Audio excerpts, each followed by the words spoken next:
Welcome to Technology Orientation for Lake Park High School. The orientation is designed as a series of educational videos. Keep in mind when you're watching educational videos that there are some things that you should be doing. First of all, if there is an assessment, you'll want to keep the assessment and the videos open at the same time.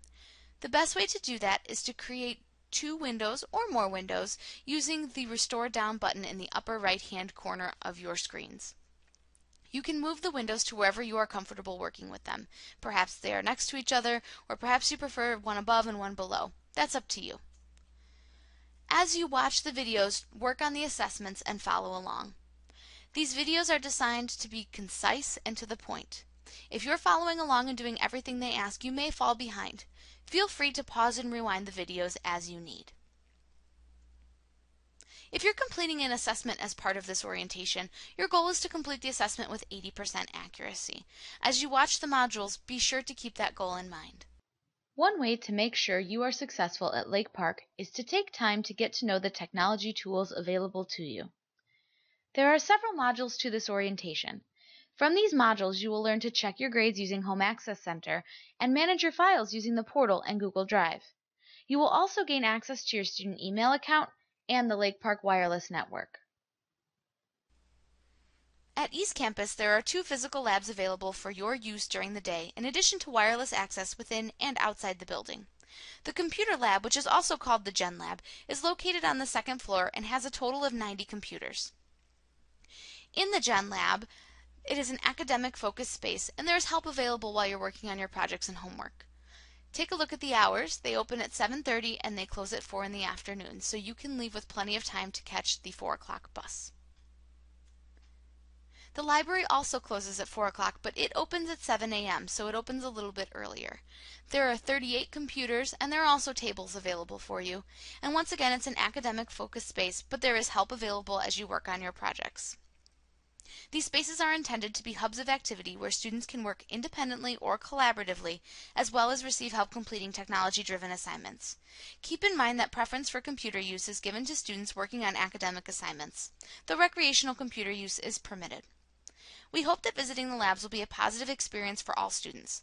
As a result, there are certain expectations for students who visit the lab or library. The first expectation is that students will be respectful. You can do that by being considerate of others. For instance, staff members may ask you to move or do something differently. Remember, they are trying to keep the lab a working environment for all teachers, students, and classes. Additionally, keep in mind that you are welcome to use your electronic devices in the labs and library, but please do so in a way that is not disruptive to the learning environment of others. You can do this by keeping your earphones in your ears and the volume moderate.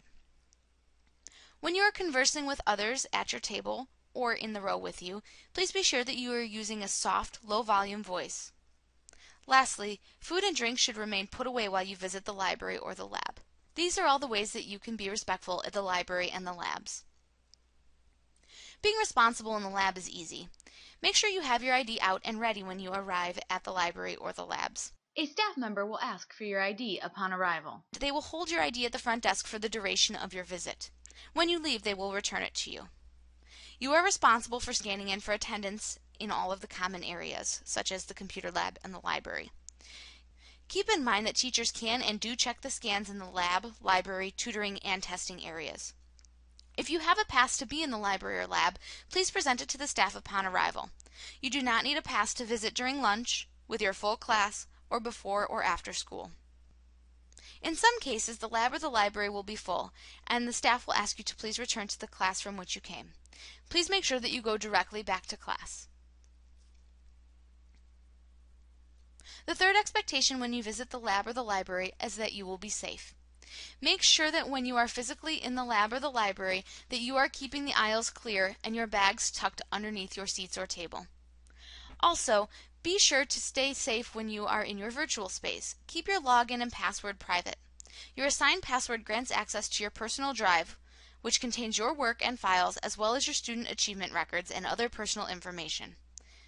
You never know when someone with access to your password might use it to tamper with your files or information. Your best choice to remain safe is to keep your passwords private. Lastly, make sure you save your work in a safe place. USB drives, cloud drives, and your H drive are the best places to save your work. If you have a USB drive, one way to make sure it can be returned to you if it is lost is to name the drive with your last name. If you're not sure how to do that, please see a library or lab staff member. Aside from these expectations, there are a few things that are worth noting about visiting the library and the labs. First of all, the school network and computers are the property of Lake Park. Even though no one is sitting next to you watching what you do, smart technology users make sure to behave as if their parent or teacher were watching them on the computer at all times.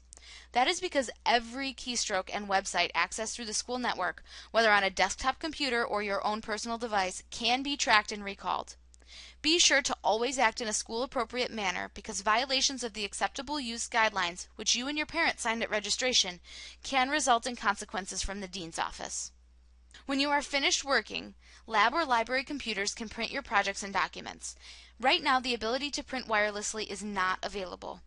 Both the lab and library have color printers available for your use on school projects. Please only press print once, and if you have any problems, see a staff member. Some printers automatically double-side in order to conserve paper.